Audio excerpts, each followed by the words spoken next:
I will introduce our next keynote speaker, who is Howard Chang, who is here visiting us from his home base in Stanford.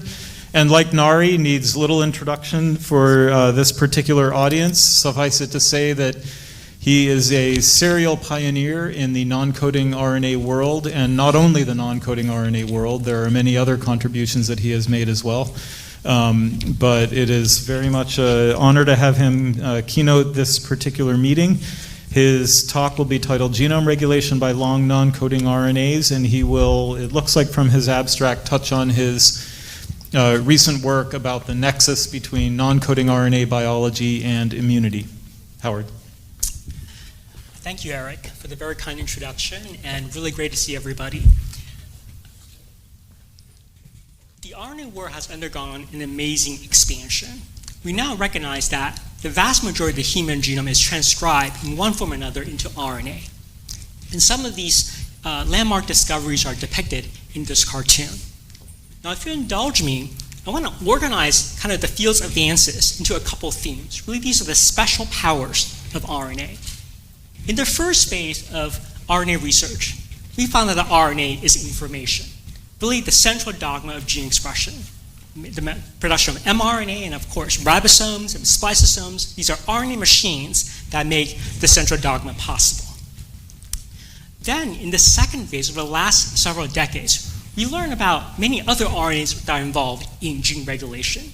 You just heard this beautiful talk on microRNAs. So, of course, microRNAs, long non-coding RNAs that act on chromatin, and there are very many discoveries that are still unfolding. But a third and parallel power that I want to talk to you about today is RNA and immunity. Now, I'm not saying that just because we're all living through a pandemic caused by an RNA virus, and of course, we're getting out of it with the help of an mRNA vaccine. But I want to posit that every RNA, no matter its function, needs to credential itself to the cell about its self versus foreign identity. And otherwise, they would evoke a powerful innate immune response. And so there's this very powerful link that I want to explore with you today. So let me then start with a very striking biological observation. That is that 4 out of 5 patients with autoimmune disease are women. And so if you're looking at this graph here, you can see that disease like lupus, the ratio is 9:1, female to male. Disease called Sjogren's, the ratio is 19:1.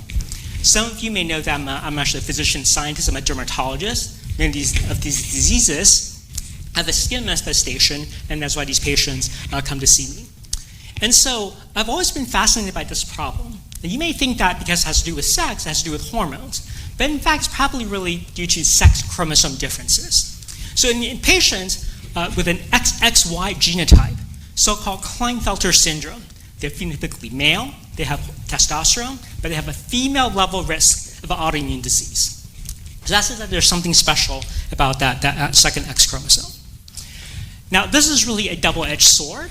Now, in the current pandemic, we found out that, of course, women do much better than men. Sex is probably the second most important feature, second to age, in determining outcomes. You can see that men are much more likely to end up in ICU, much more likely to die. And there are, of course, by profiling experiments, important differences in T cells that we can recognize. So if we're thinking about sex chromosomes, I really have to remind you that men have an X and a Y chromosome, whereas females have 2 X chromosomes. And so to make the gene expression from this giant X equivalent to this tiny Y, the strategy in mammals involves a long non-coding RNA called Xist. This is a 17 kilobase long RNA that's only transcribed from the inactive X. It coats the inactive X chromosome, as shown here, and actually it's very powerful. Just a few hundred molecules coats the whole chromosome and silences mostly the gene expression. And so there is a small number of escapees which then define differences between males and females in biology and disease. Now, to study X inactivation means that you have to follow 2 X chromosomes in the same nucleus. And so what we and others have done is to use what's called F1 hybrid. That is a cell derived from an individual that is the offspring of 2 parents with very different genetic backgrounds. And so there are lots of single nucleotide polymorphisms, so we can tell the 2 alleles apart using allele-specific gene expression or chromatin analysis. So for example, a few years ago, my lab introduced ATAC-seq as a way to measure active regulatory DNA based on chromatin access. You can see down this ATAC-seq map, the x-axis, this is all just genomic coordinates. The active X chromosome, the XA, has lots of accessibility, whereas the inactive X chromosome, the XI, has largely lost its chromatin access, except for the genes or the elements that escape X inactivation. And this analysis taught us that X inactivation occurs in pieces, just the promoters but not the enhancers escape X inactivation. This is really, in fact, a global 3D change in chromatin structure, and nuclear structure. The inactive X basically coalesces, condenses, and moves to the edge of the nucleus, touching the nuclear lamina. This is called the bar body. There's also some contact with the nucleolus. So this is on the right, it's an image, inside fish analysis. On the left this is APEX-seq data. It's a method that's location-specific transcriptional analysis. You can see that Xist is the nucleus. It's touching the nucleolus. It's all over the nuclear lamina. But even though the nuclear pore is embedded in the lamina, the Xist will not go into the pore, and therefore it's not exported, and therefore excluded from the rest of the cell. Okay. And so it was long thought that Xist would have act with protein partners. And so many years ago, my lab developed ChIRP-MS, which is an RNA-directed proteomic method. And this revealed that Xist has a large number of protein partners, 81 proteins, 10 of which through direct RNA-protein interaction, and the remainder through indirect protein-protein interactions. And I should mention that Mitch Gutman's lab independently did this analysis using RAP-MS. Okay. And so the challenge then was try to figure out which of these 81 proteins were important, and there we had major help from genetics, because we knew that among this 17 kb long RNA, there's a small piece called the A repeat that was absolutely critical for gene silencing. And so if you have A repeat deletion, the RNA would still spread, coat the whole chromosome, but wouldn't shut down gene expression. And so we performed ChIRP-MS in full-length wild-type Xist versus A repeat deletion. And you saw that all these, so this is the peptide count, this is a scatter plot, so you can see that everything is on a 45-degree diagonal except 3 proteins whose peptide counts fall to 0. Okay? And so this showed us 2 things. First of all is that Xist RNA is modular. Different pieces of the RNA binds to different proteins, right? So you can chop a piece off and everything else is fine. Secondly, is that these 3 proteins, one of which probably would be important for gene silencing. And indeed, we found that this protein SPEN was critical for X inactivation, is the key executioner, but remember this in the second half of the talk. Okay. So SPEN actually turns out to be originally discovered in Drosophila. It's a developmental mutant, but it's also present in plants where its job is to silence transposons. So this is a very ancient protein that has jobs beyond X chromosome inactivation. And so the human SPEN actually has been biochemically characterized as a part of a protein complex that interacts with chromatin repressor complexes, histone deacetylase complexes, and the structure is really ideal. The N-terminus of SPEN has 4 professional binding RRM domains, directly bind to the A repeat, whereas the C-terminus has the Spock domain that interacts with these chromatin silencing complexes. Now, when we started studying this factor, Ava Carter in the lab, a very talented graduate student, was working with the SPEN knockout. So she confirmed that indeed the SPEN knockout cannot silence the X chromosome. But she also discovered that a large number of locations, elements in the autosomes, also became active, but gained accessibility in the SPEN knockout. Okay, so they require SPEN for silencing. And actually, nearly half of these elements were from a single class of ancient viruses called endogenous retroviruses called ERV-K. So we subsequently found that these ancient viruses that litter the genome, if they became active, they started making an RNA. SPEN would get on the job, recognize it with the RM domain, and shut them back down again. Now this is a critical clue because if you look at the sequence of SPEN, the A repeat, which is critical for gene silencing, actually has a lot of sequence similarity to actually these ancient transposons, which was previously recognized. And so this really led to a model that X inactivation is an act of viral mimicry. And that is that there is a previously X-linked protein coding gene, the proto-Xist, which still exists in birds. But when this ancient virus jumped little sequences into this proto exists, it endowed the sequence with the capacity to now recruit SPEN. Okay? And when this sequence amplified and mobilized itself, it allowed this new lincRNA gene, the Xist, to now cause X inactivation. So in this model, Xist is the device to trick a female cell into thinking that there's a raging viral infection going on a chromosome. You can then mobilize this very powerful silencing machinery to accomplish the job of dosage compensation. So please remember this really as kind of an original sin in the human immune system. Okay, so I told you about establishment. What about sort of memory? Okay, so X inactivation happens very early on in the blastocyst stage in development. And then the memory of X inactivation, the chromosome is silenced, basically passes on in perpetuity to all the daughter cells for the life of the woman. Okay? So the dogma in the past was that Xist was required for establishment, but not needed thereafter. But there's some evidence already going against that. And one evidence provided by Jeannie Lee's lab was that if you knock out Xist in hematopoietic stem cells in a somatic fashion, this will lead to disease. And I'll show you there are other evidence in humans as well that in patients, there is basically evidence of leakage of the system. So for example, if you look at B cells, cells that make antibodies, you'll see something kind of intriguing, and that is that this Xist cloud, so-called bar body, okay, is present in some stage in the common lymphoid progenitor, kind of goes away for a while, but then comes back with B cell activation. Furthermore, people have identified that in patient blood cells, that there's biallelic expression of toll-like receptor 7. This is a cell surface receptor that recognizes RNA that activates the immune system. And so this is seen in female lupus patients. And this is specifically seen in a class of B cells called atypical memory B cells. We're going to talk about this more in a second. But this evidence was all correlative to date. So to get at this question, Bingfei, you, a very talented postdoc, set up a system where she can turn off Xist by CRISPR interference. So this is using dead Cas9 as a programmable DNA binding factor linked to a crab domain to shut down gene expression. So we were working in a human B cell clone, basically, that is fully sequenced and phased and mapped. Okay, so what she did, so I'm going to show you now two tracks, right, one track each for the inactive X or the active X. So in the control state, for example, toll-like receptor 7, it's only expressed from the active X, not the inactive X. If you add DNA methylation inhibitors, it looks exactly the same. But if you shut down Xist, now toll-like receptor 7 is reactivated on the inactive X chromosome, showing that there's indeed an ongoing need for Xist for gene silencing. And it's not just the single gene on the right, it's a heat map, and there are actually hundreds of genes that basically in this allele score, D score, the white color means biallelic expression. There are hundreds of genes that require ongoing Xist for maintaining gene silencing. Okay, so what is Xist doing? We found that in fact Xist is needed to deactivate enhancers.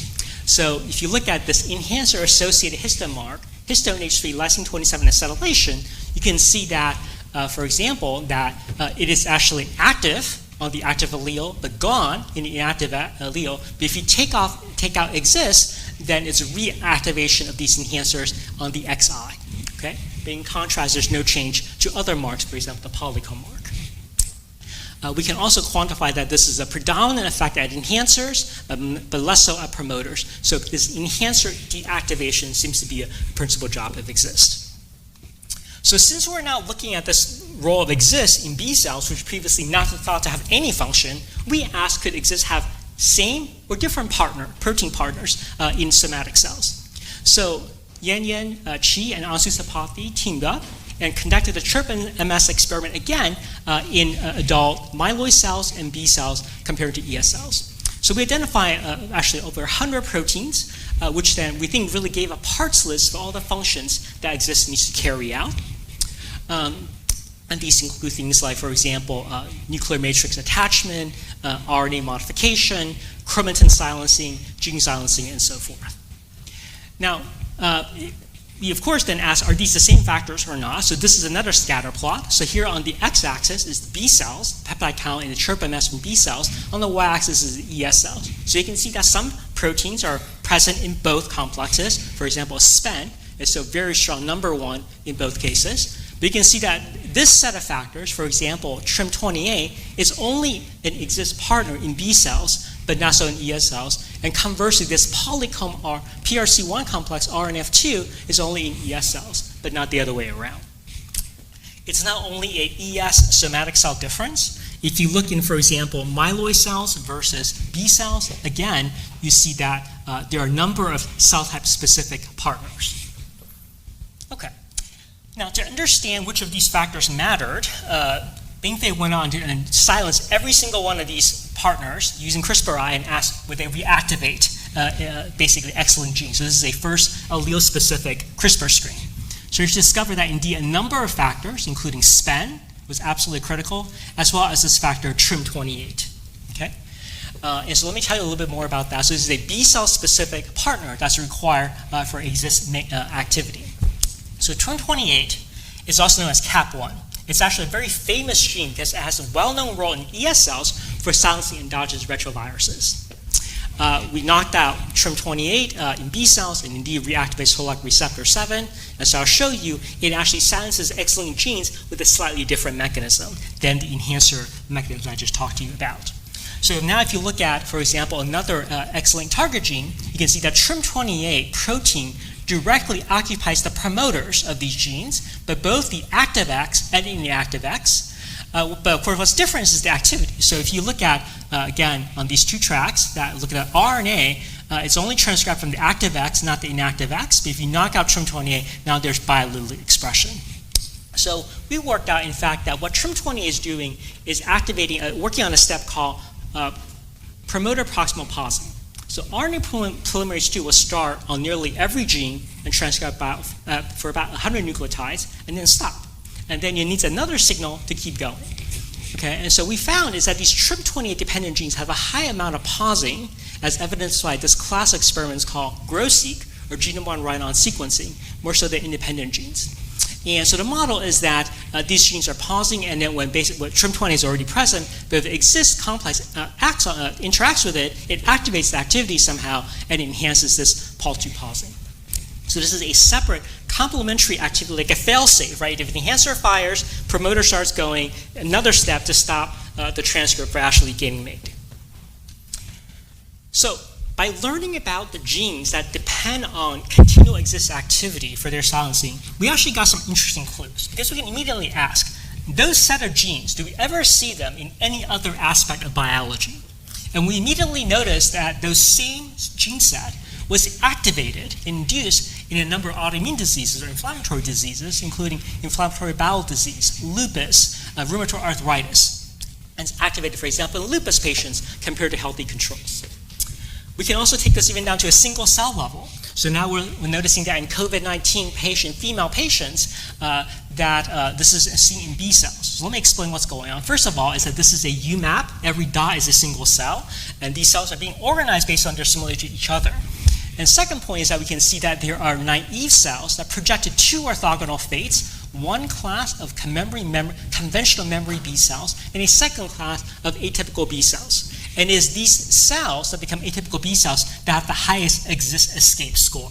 Okay, so suggesting that somehow changing the Xist status would affect this fate going to atypical B cells. So I have to explain what that is.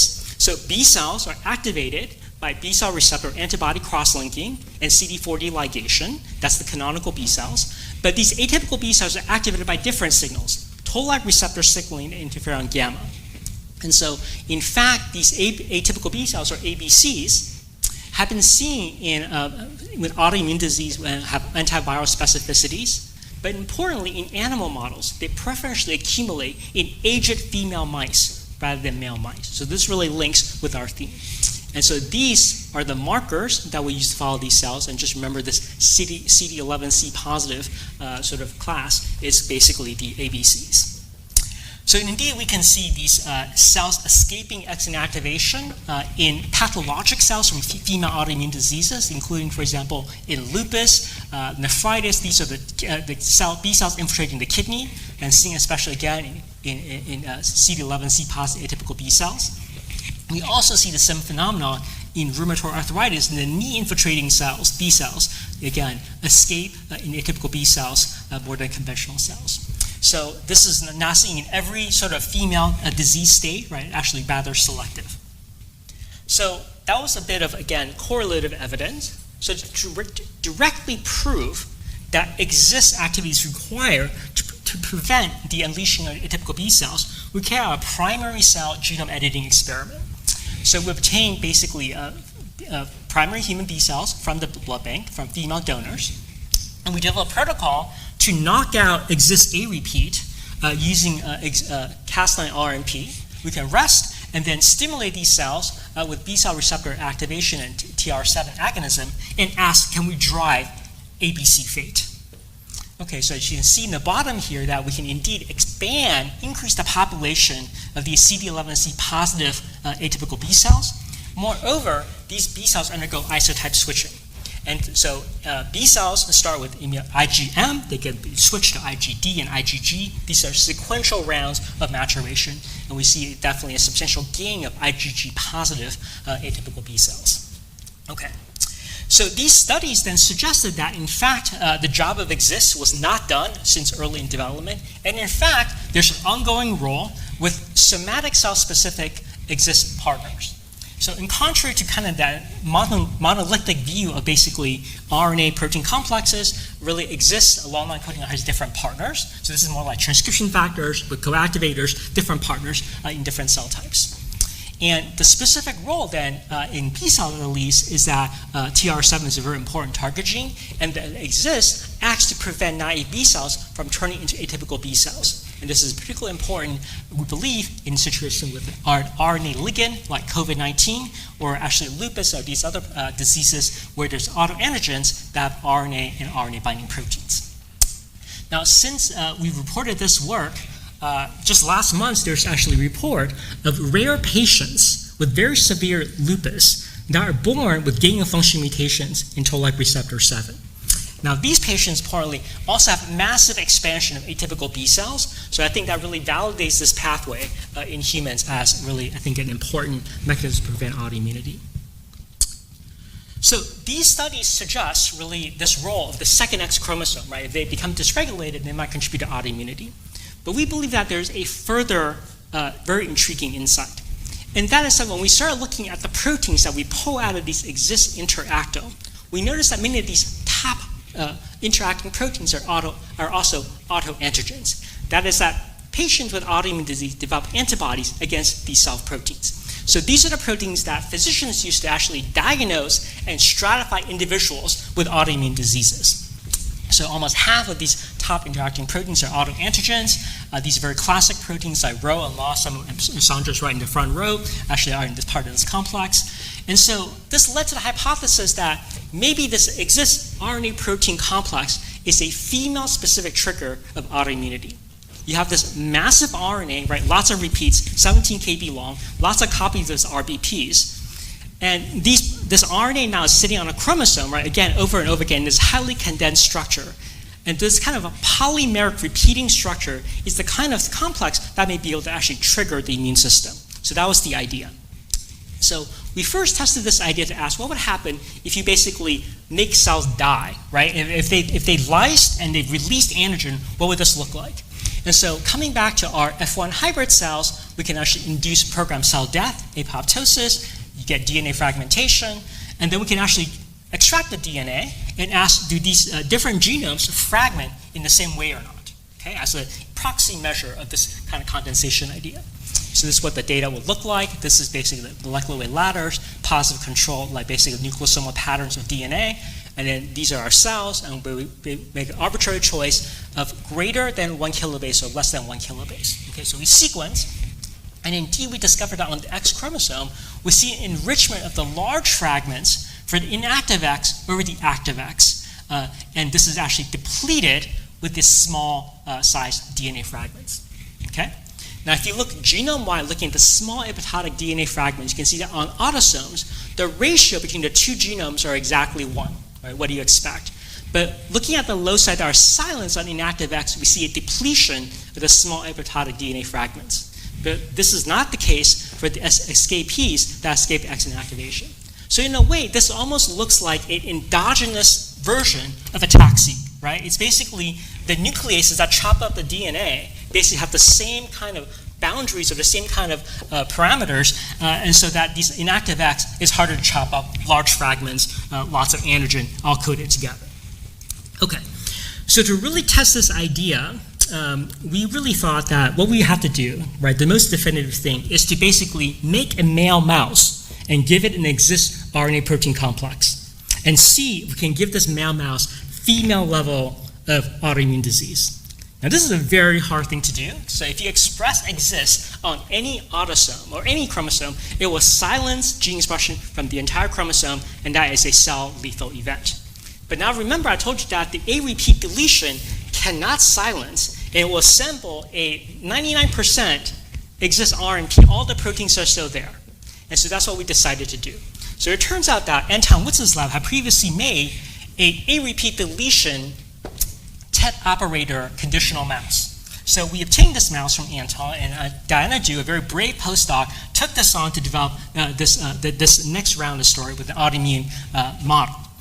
Okay, so in this case, the Xist A repeat deletion is knocked into chromosome 11 with a TET operator. Okay, so when we turn on docs, we can basically make a fake Xist RNP coding the whole chromosome.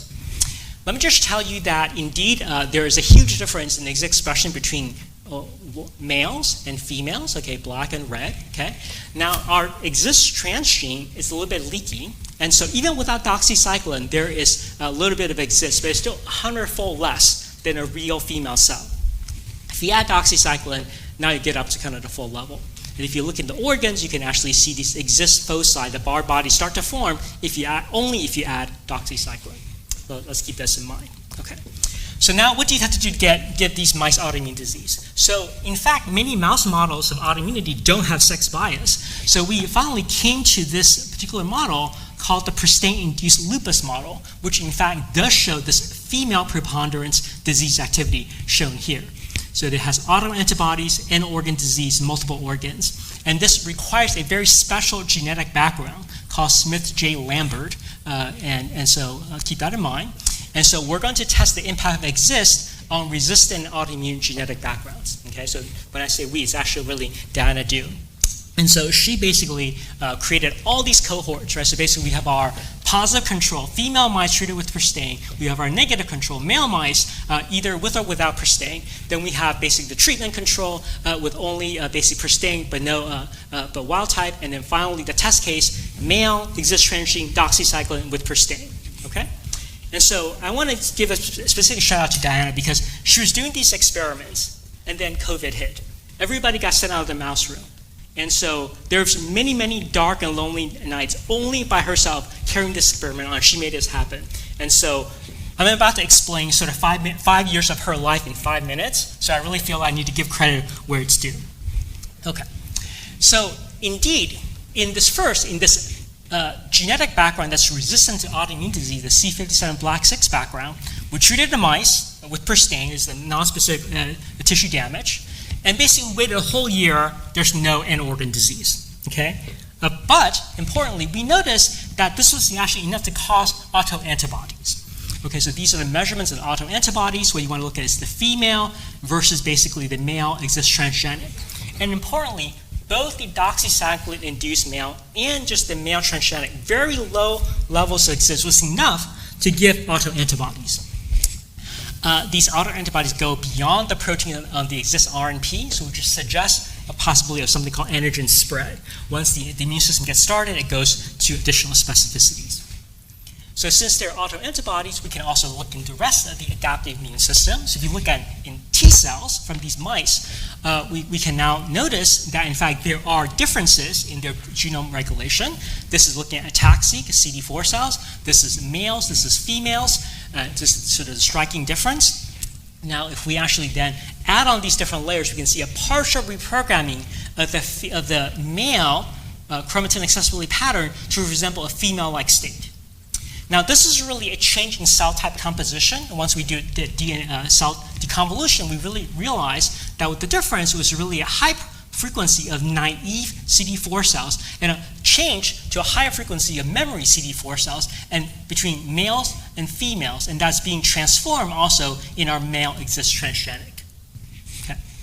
So now, I should also add that there are also, of course, RNA differences that change in the pattern. As for example, toll-like receptor 9, it's now also flipped from a low to high, resembling the female state. And this is a toll-like receptor gene that's in T cells rather than B cells. Okay. So now moving on to the exact same genetic studies, but now in the susceptible SJL genetic background, we once again see, after pristine treatment, autoantibody induction, okay? But now, so here you want to look at females, these are the male controls, and the green over here is basically the males with Xist transgene docs and pristine. The difference now is that instead of waiting for a whole year, now this happens in just 16 weeks, and the titer is much, much higher. So the y-axis used to be just a few hundred, now this is tens of thousands, and so it's a much stronger kind of response in this genetic background. And now moreover, we can actually see that there is in fact actually full-blown end organ disease. Now we're looking at on top at kidneys, this is the glomerulus, and on the middle row, this is the liver. So our animal pathologist has helpfully put on these little black arrows to show us where the pathology is. So you can see that, for example, the liver, these basically vacuolation is the result of autoimmune damage. On the right-hand side is the total pathology score, scoring all the animals together. You can see that indeed, basically females have very high level of the disease.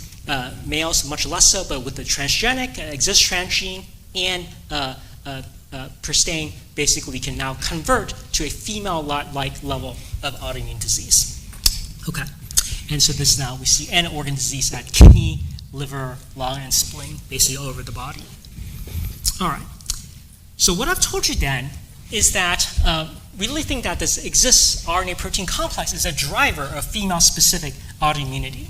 And it really can do this at multiple levels, right? At the beginning, it can just really start with making autoantibodies. This is then also associated with T-cell chromatin changes, but these are not necessarily going to cause disease. Only in the context of the right kind of genetic insult background or further tissue damage could you lead to full-blown autoimmune disease and end organ damage, okay? Now, I should mention that this pattern of behavior is very reminiscent of some of the things we see in human autoimmune disease. So there are these amazing studies from the Army where people get their blood drawn when they're first enlisted, and they get their blood drawn all the time subsequently until eventually they're discharged.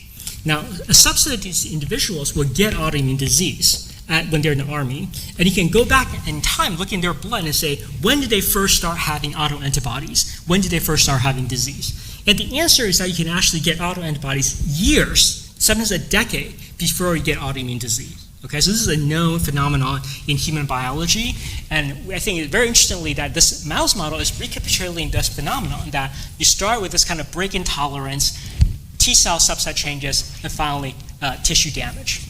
Now, I think for men, they don't have Xist, so they're missing some of this push, but that doesn't mean that they can't end up with the same problem. So other RNAs or other kinds of drivers would basically have to push this process along, and that might actually really suggest that this whole disease process is actually fundamentally different because it's driven by different causes. Okay. So I want to acknowledge the folks who did some of this really interesting work. The work that I told you about for X inactivation and viral mimicry was done by Ava Carter.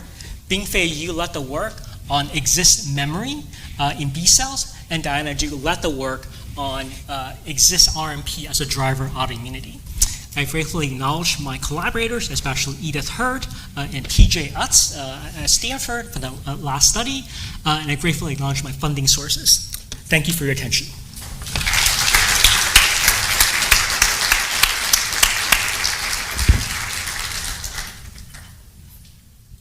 Okay. Hi, that was really great. So I guess the question about the first part, so that the classical evidence that exists is not important for maintenance. Is that coming, I guess, from MEFs? So I guess the question is, are the B cells the exception or are they the rule in terms of other somatic tissues? Yeah, I think that's going to be the rule. I think the earlier studies were done looking at a small number of genes without modern technologies, right? And so once we have the resolution now going with modern day allele-specific tools, you can clearly see these escapees that require ongoing Xist, right? And what we also learned is that the prior dogma was not wrong. Basically, the number one predictor of needing Xist is basically low DNA methylation at the promoter. So basically, if you have no DNA methylation, then the only thing you depend on is Xist, right? And that makes perfect sense. Hello. Did you also investigate the differences between female CD8 T cells and male CD8 T cells? Because as they recognize antigens on the cells expressing HLA-1, I think they should be at least as interesting as CD4 T cells. That's right. I agree. Yes. So we're doing all kinds of single cell, everything right now, every kind of cell in the immune system. So we'll see. So yes. I'm looking forward to it. Yeah. Hi. Very interesting talk. I was interested in the part where you told us that the endogenous retroviruses are important as part of the X inactivation. I was wondering whether in your mutants in the B cells you see upregulation of endogenous retroviruses, and if so, whether this also contributes to the autoimmune phenotype that you see. That's a good question. Yeah. So in fact,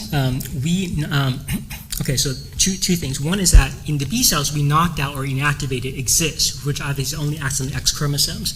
Now, if you knock out SPEN, right, in the animal, there's in fact a strong B cell phenotype. And so whether that is purely because of SPEN's role on gene regulation or due to like endogenous retrovirus reactivation, that remains to be seen. Yeah. Josh. Great talk, Howard. The transgene that expresses Xist, what else does it have? I mean, how sure are you that it is the sequence that's coming from Xist? Because it is a foreign transgene that is in the chromosome. Well, it's an Xist cDNA, but it's not foreign. Is there other stuff? I mean, no, there's a TET operator. That's not a natural. A TET operator, that's right. But obviously that's controlled by the fact that you only get a phenotype if you add docs, right? So it's not a foreign sequence because even in males, they have an active X chromosome. They have Xist. They just don't express it, right? So everybody has the same genome, like males or females. They all have Xist DNA. But I guess it does come on though later, right? In a time when it's, it is like in the sense that it's only expressed later in your mice. Right. Well, So I think that I showed you this example of the B cells where the Xist goes away for a while. That's actually kind of the exception. So most like female cells you can detect Xist expression, right? It's the number one thing that separates males from females, right? So, yeah. So just a related question. Why do you think Xist is special in this way? What's special? I mean, there are other long RNAs that assemble RNPs. So what is it about Xist that makes it particularly adept at triggering this kind of response? I think that's a very interesting question. I don't think we really have the answers, but I'm gonna like speculate. Okay, so I think there's two things going on, right? One is that I told you about this idea about the X inactivation as viral mimicry. So that entire system was set up to basically deal with foreign viruses, right? And now you're using it in this way for chromatin silencing, right? So all those components, all those kind of signals basically just tells the rest of the cell like something bad is going on, right? That's one sort of idea. The second idea that I talked to you about is the biochemical one, and that is that this is a very special structure. Like no other RNA has a chromosome-wide territory, makes the whole chromosome condense, right, into this structure. And in a way that basically when you try to kill the cell and release antigens, like basically the antigen release pattern will be different, right? You end up with much larger molecular weight complexes. So those are the two things, but can some other RNA do that? Very possibly. I don't see why not. Thanks. Yeah. We have Sandra has a question in front. Oh, go ahead. Go ahead. Hi. Nice talk. Have you looked in patient samples to see if the Xist levels correlate, like you're suggesting, like in female autoimmune patients? Yeah.